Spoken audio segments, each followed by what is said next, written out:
Aron Ralston, a 27-year-old mountaineer and nature enthusiast, driven by his love for solo adventures, decides to embark on a hiking and rock climbing expedition in Canyonlands, a remote and untouched area in the Utah desert.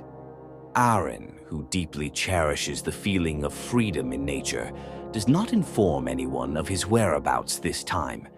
This decision would later turn out to be one of the biggest mistakes of his life. As Aron excitedly continues his adventure, he enters a narrow and awe-inspiring canyon known as Blue John, famous for its towering walls and massive boulders. While navigating through the rocks, a multi-ton boulder suddenly falls from above, pinning his right hand against the canyon wall.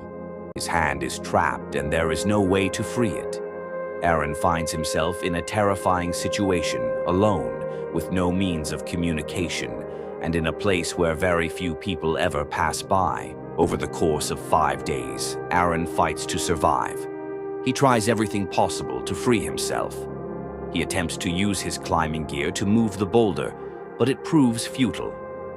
Gradually, he consumes the limited water and food he brought with him.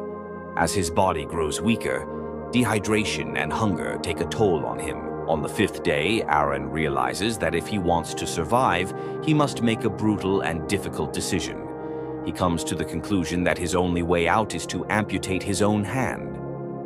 With a dull, inadequate knife he has with him, Aron takes a courageous step.